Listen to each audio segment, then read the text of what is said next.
Shalom Bapak Ibu yang terkasih, semoga damai sejahtera Kristus senantiasa memelihara hati dan pemikiran kita.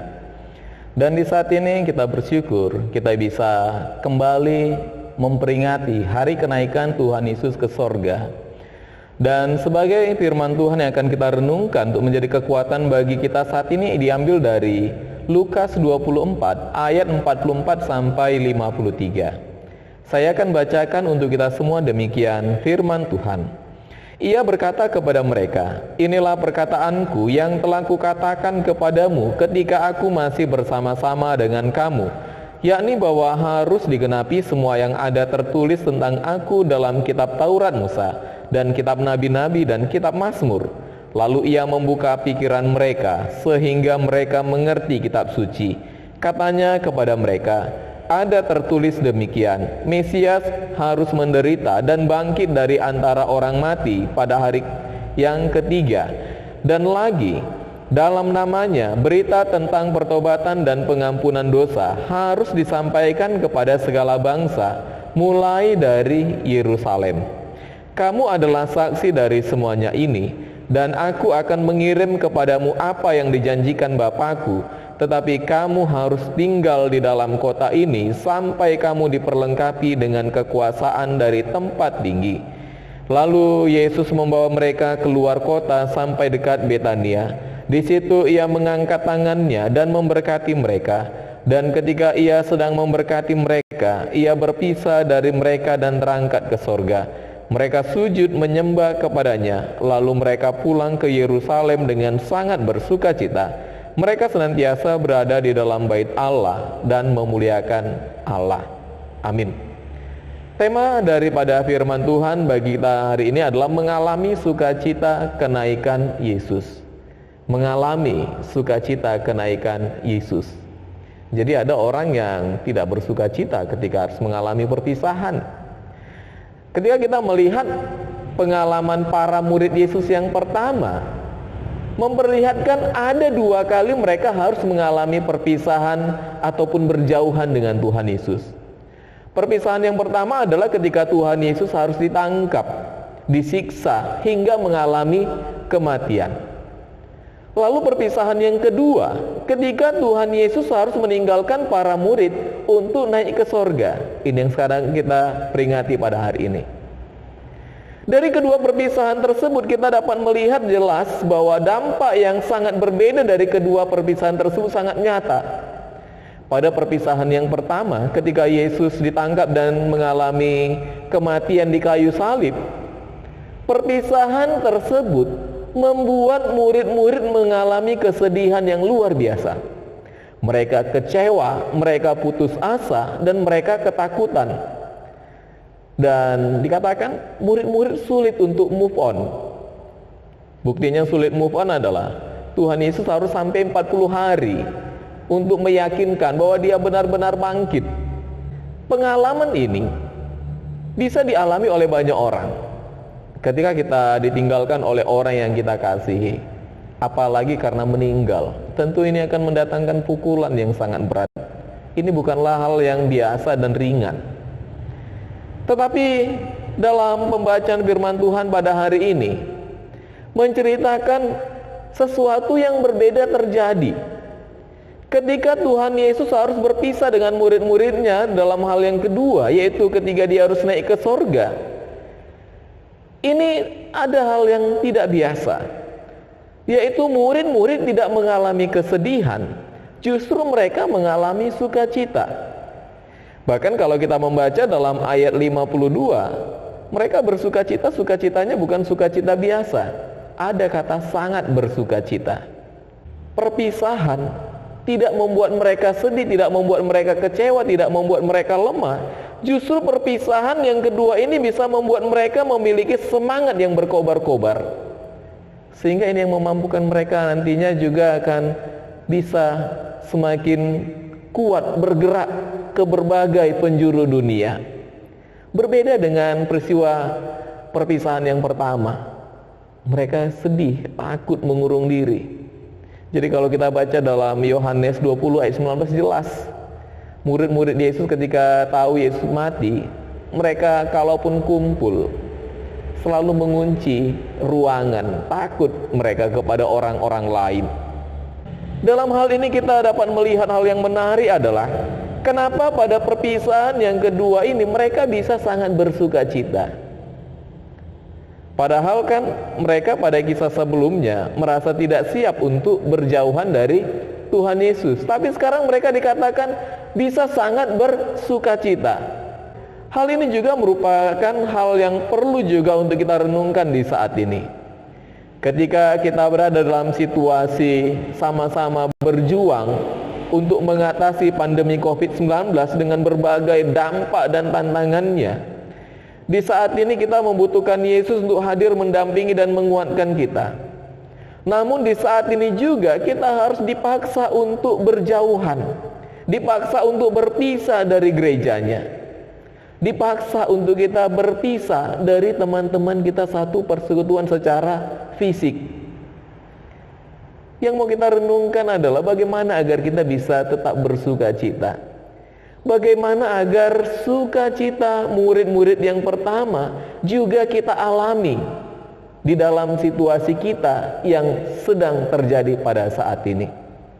Bagaimana kita bisa bersuka cita di dalam keadaan berjauhan dengan gedung gerejanya dan sesama kita sebagai umat Tuhan yang diakibatkan oleh pembatasan sosial berskala besar, social distancing, dan lain sebagainya. Yang mau kita renungkan pada saat ini adalah bagaimana murid bisa bersuka cita. Ini yang juga hendaknya nanti bisa memotivasi kita untuk bisa tetap bersuka cita dalam menjalani kehidupan ini. Yang pertama yang mau kita lihat di sini, murid mengerti rencana Allah. Ini yang membuat mereka bisa bersuka cita. Ini yang membuat mereka bisa kuat. Ketika murid mengerti apa yang menjadi rencana Allah. Kita bisa baca ini dari ayat 44 sampai 47. Perpisahan murid dengan Tuhan Yesus karena kematian ini adalah sesuatu yang sulit diterima. Mereka tidak mengerti bahwa Tuhan Yesus bisa mengalami penderitaan dan harus mengalami kematian yang mengerikan. Ini adalah bagian dari rencana Allah. Jadi pada peristiwa perpisahan yang pertama ini yang tidak didapati oleh murid-murid Yesus. Ketidakmengertian para murid akan semuanya itu menimbulkan kesedihan yang sangat mendalam, menimbulkan kekecewaan yang sangat luar biasa. Oleh karena itu Tuhan Yesus ketika dia sudah bangkit, dia menampakkan dirinya kepada murid-muridnya. Dia meyakinkan murid-muridnya bahwa dia benar-benar hidup, bahwa dia benar-benar sudah mengalahkan maut. Jadi Tuhan Yesus bekerja keras selama 40 hari untuk membuat murid-muridnya percaya, untuk membuat murid-muridnya mengerti bahwa apa yang terjadi dalam kehidupannya ini tidak terlepas dari apa yang dia sudah katakan sebelum-sebelumnya, dan ini tidak terlepas dari apa yang sudah dinubuatkan yang tertulis dalam kitab suci, dalam kitab nabi-nabi, dan di dalam kitab Mazmur juga. Jadi kita melihat di dalam ayat yang ke-44, Tuhan Yesus menyampaikan kepada para murid, mengingatkan, ini yang kukatakan. Lalu Tuhan Yesus juga di dalam ayat 45, dia membuka pikiran para murid. Kata membuka di dalam ayat 45, bahasa Yunaninya digunakan di situ adalah dianoigo. Ini artinya to open truly. To open truly, membuka secara menyeluruh, membuka pikiran murid secara menyeluruh. Jadi bukan setengah-setengah. Yang sering jadi masalah bagi kita adalah ketika kita membuka pikiran kita, membuka hati kita setengah-setengah untuk Tuhan, sehingga kita tidak dapat menangkap pesan utamanya, pesan pentingnya itu apa. Tetapi sekarang kita melihat dalam ayat 45, Tuhan Yesus membuka pikiran para murid secara menyeluruh. Ini membuat mereka mampu untuk mengerti dan memahami kitab suci, dan mereka akhirnya bisa mengerti bahwa itu semua adalah bagian dari rencana Allah. Sekarang para murid percaya dan mengerti bahwa apa yang terjadi kepada Tuhan Yesus dan apa yang mereka alami, ini semua masih di bawah kendali Allah.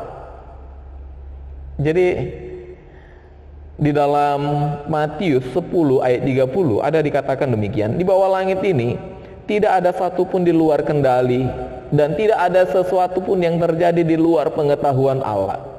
Bahkan rambut kita pun Tuhan tahu.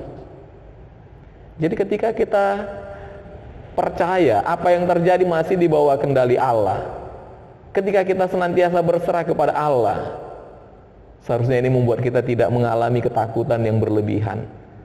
Termasuk juga di dalam menghadapi situasi sulit saat ini. Memang situasi akibat COVID-19 ini, pandemi COVID-19 ini sangat besar dan sangat banyak dampaknya. Tetapi Bapak Ibu yang diberkati oleh Tuhan, mampukah kita percaya bahwa pandemi COVID-19 ini masih di bawah kendali Allah? Mampukah kita untuk mempercayainya? Mari kita membuka hati dan pemikiran kita secara utuh kepada Tuhan. Jemaat yang diberkati oleh Tuhan kita Yesus Kristus, para murid di dalam perpisahan ketika Yesus naik ke sorga, mereka tidak bersedih tetapi bersuka cita, karena mereka percaya bahwa itu adalah bagian dari rencana Allah. Apalagi ketika kita membaca dalam Yohanes 14 ayat 1-3, Tuhan Yesus sudah pernah mengatakan dia akan pergi ke rumah Bapa.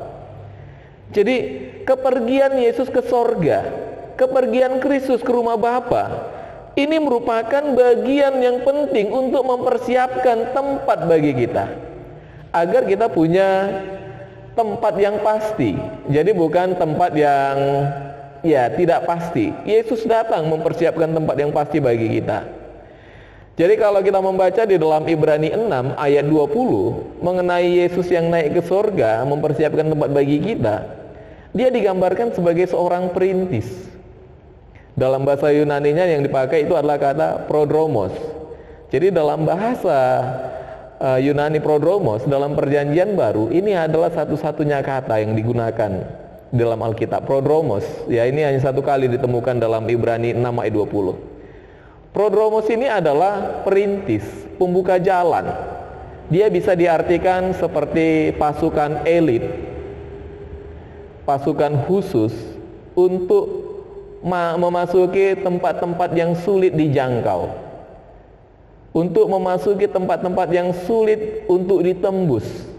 Jadi diperlukan pasukan elit, orang-orang khusus yang akan menjadi penuntun, mempersiapkan jalan bagi pasukan yang lainnya.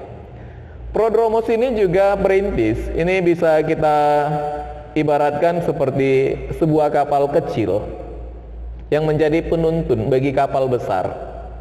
Jadi dalam perairan, daerah-daerah tertentu ada itu, di alur itu ada, kalau kapal-kapal baru tidak akan bisa mengetahui di mana letak tunggul, di mana yang perairannya dangkal, sehingga ini bisa membahayakan kapal besar apalagi dengan muatan yang berat. Sehingga dibutuhkan kapal kecil untuk menjadi prodromosnya, untuk mempersiapkan jalan, mana jalur yang terbaik yang harus diikuti, yang harus dilalui oleh kapal besar. Jadi Tuhan Yesus dikatakan sebagai prodromos. Dia yang merintis untuk kita bisa memperoleh tempat di sorga. Jadi kita melihat juga Bapak Ibu yang diberkati oleh Tuhan, kenapa Kristus harus naik ke sorga? Karena memang dia berasal dari sorga. Dia harus kembali ke sorga karena memang tugasnya dalam dunia ini sudah selesai, yaitu untuk menebus kita dari kuasa dosa dengan kematiannya di kayu salib. Karena tugasnya sudah selesai, maka dia harus kembali ke sorga. Jadi kita melihat pembacaan firman Tuhan di sini mau membuat kita juga mari mengerti bahwa Kristus Yesus yang kita sembah itu memang berasal dari sorga. Sehingga kita bukanlah orang-orang yang tidak mempunyai keistimewaan kalau kita mempercayakan kehidupan kita kepadanya. Ya, karena dia juga akan mempersiapkan tempat bagi kita di dalam kerajaannya yang kekal. Jemaat yang diberkati oleh Tuhan, ketika para murid tahu apa yang harus terjadi kepada Tuhan Yesus, di sini membuat murid-murid Yesus semakin mengagumi Kristus, semakin kagum akan Yesus. Mereka semakin percaya kepadanya, mereka semakin cinta kepadanya. pikiran yang terbuka membuat para murid semakin kagum dan mengasihi dan menghormati Kristus. Ini juga yang harusnya kita selalu miliki dalam kehidupan ini. Ketika kita percaya apapun yang kita miliki itu berasal dari Tuhan, seharusnya membuat kita semakin kagum. Kekaguman kita semakin membuat kita cinta dan mengasihi Dia, semakin percaya kepadanya. Bapak Ibu yang diberkati oleh Tuhan, hal yang kedua yang mau kita renungkan dari firman Tuhan di sini adalah kenapa para murid itu bisa bersuka cita di dalam berpisah ketika Yesus naik ke sorga. Dari ayat 47 sampai ayat 49 kita melihat bahwa Tuhan Yesus mempercayakan kepada murid-muridnya tugas. Jadi di sini Yesus percaya kepada murid-muridnya. Kalau yang pertama tadi, murid-murid yang percaya kepada Yesus, dalam hal yang kedua ini Tuhan Yesus juga percaya kepada kita murid-muridnya. Kegagalan murid untuk mengerti rencana Allah tidak membuat Yesus menjadi kecewa terhadap murid-muridnya. Kegagalan kita untuk mematuhi kehendaknya tidak membuat Kristus menjadi melupakan kita. Ini kan seharusnya sesuatu hal yang harus kita syukuri. Ketika Yesus sudah bangkit, Dia menampakkan diri kepada murid-muridnya. Dia meyakinkan untuk mempercayakan, memberikan kepada murid-muridnya satu misi yang penting, yaitu agar manusia selamat, dan berita keselamatan itu harus disampaikan kepada bangsa. Ayat 48 dikatakan murid-murid Yesus dipanggil untuk menjadi saksi. Jadi saksi ini juga menjadi utusan. Utusan juga adalah wakil, perwakilan Kristus untuk membawa berita keselamatan bagi setiap orang yang ada di sekitarnya. Jadi kita lihat di sini konsep Yesus yang mempercayakan tugas kepada murid-muridnya. Yesus percaya kepada kita. Jadi mempercayakan tugas kepada murid-muridnya sebagai utusannya, ini merupakan juga bagian dari pemulihan diri para murid. Juga menjadi bukti bahwa para murid masih istimewa di hadapan Kristus. Mereka yang sebelumnya menjadi orang yang pernah mengecewakan Tuhan Yesus, pernah meninggalkan Tuhan Yesus, pernah menyangkal Tuhan Yesus, mereka menjadi orang yang tidak berarti. Tetapi ketika Kristus mempercayakan tugas bagi mereka, hidup mereka kembali dipulihkan, mereka kembali diingatkan, kita kembali disadarkan bahwa kita ini adalah orang-orang yang berarti, kita ini adalah orang-orang yang istimewa. Jadi Bapak Ibu yang berkati oleh Tuhan, bagi kita yang masih dipercayakan untuk ikut ambil bagian dalam pelayanan, jangan kita menganggap itu beban. Pandang itu adalah bagian Kristus yang masih percaya kepada kita. Kalau Kristus masih percaya kepada saya tidak akan mau membiarkan kepercayaannya berlalu begitu saja. Saya akan jaga kepercayaannya. Karena bisa saja Tuhan memanggil, memakai orang lain atau apapun. Oleh karena itu ketika kita masih dipercaya untuk ikut ambil bagian, apakah sebagai hamba Tuhan, sebagai majelis, sebagai lay speaker, atau sebagai ketua P3MI, ketua muda-mudi, ketua kaum ibu, PWMI, ketua kaum bapak P2MI, atau sebagai apapun di dalam pelayanan ini, mari kita menyadari Bapak Ibu, itu adalah sesuatu yang istimewa yang Tuhan percayakan bagi kita. Tetapi ketika kita mau melakukan apa yang Tuhan percayakan bagi kita untuk menjadi saksinya, memang ini bukanlah pekerjaan yang gampang. Dan ini bukanlah hal yang ringan. Tetapi kita bersyukur Bapak Ibu yang diberkati oleh Tuhan, bahwa Tuhan Yesus bukan hanya sekedar memberi perintah bagi kita, tetapi juga Dia akan memperlengkapi kita, dan pasti akan memperlengkapi kita.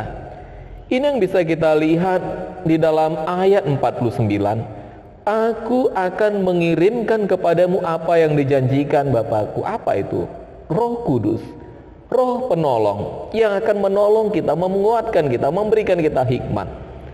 Oleh karena itu Bapak Ibu yang diberkati oleh Tuhan, hal ini kita diingatkan bahwa setiap utusan Allah selalu diperlengkapi. Tidak ada orang yang dipanggil oleh Tuhan untuk menjadi alatnya tidak diperlengkapi. Tidak ada. Kita lihat satu persatu. Musa, dia punya kelemahan, tidak pandai berbicara, tapi Tuhan perlengkapi dia. Ada diberi tongkat dan ada diberikan juga saudaranya Harun. Yesaya, seorang nabi yang masih muda, tetapi Allah juga memperlengkapi dia. Dan ada banyak lagi yang kita lihat, orang-orang yang dipanggil oleh Tuhan dan mereka juga dipersiapkan dengan diperlengkapi dengan baik. Termasuk kita juga ketika kita ikut ambil bagian dalam pelayanan untuk melayani Tuhan, sebagai apapun kita juga selalu diperlengkapi oleh Tuhan. Perlengkapan Tuhan bisa dalam bentuk kesehatan, bisa dalam bentuk keluarga. Jadi keluarga yang mendukung pelayanan itu adalah bagian perlengkapan Allah. Anak-anak kita, siapapun yang ada di sekitar kita, bisa jadi itu adalah perlengkapan yang Allah berikan bagi kita. Harta kita, pekerjaan kita, bisa jadi itu adalah perlengkapan yang Tuhan berikan agar kita semangat di dalam melayani. Jadi jangan jadikan pekerjaan sebagai alasan untuk kita tidak semangat melayani, atau jangan jadikan kesibukan kita untuk menjadi alasan untuk kita tidak mau ikut serta dalam melakukan pelayanan yang diperintahkan oleh Tuhan. Ini bisa salah kaprah kita. Tuhan berikan itu agar kita semangat. Jangan jadikan alasan apa yang ada itu menjadi alasan bagi kita untuk tidak semangat di dalam melayani dan mengikut Tuhan pada saat ini. Bapak Ibu yang diberkati oleh Tuhan kita Yesus Kristus, tetapi satu hal yang pasti, Roh Kudus, Roh Allah, Roh yang penuh hikmat yang akan selalu mendampingi kita. Ini Tuhan Yesus janjikan dan pastikan akan kita terima. Mengalami sukacita kenaikan Yesus.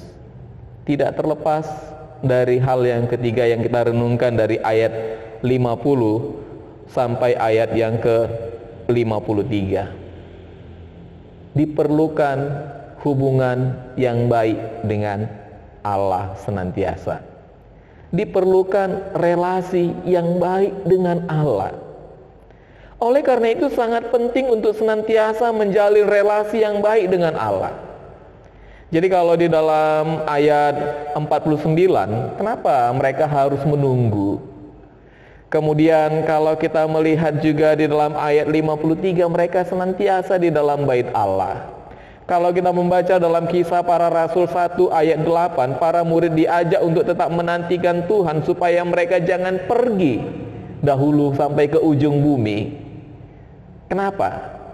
Karena mereka harus mempunyai persiapan. Persiapan itu didapatkan dari mana? Dari Tuhan. Kita mendapatkannya ketika bagaimana? Ketika kita senantiasa memiliki hubungan yang baik dengan Tuhan. Tetapi perlengkapan yang Allah berikan juga bukan perlengkapan murahan.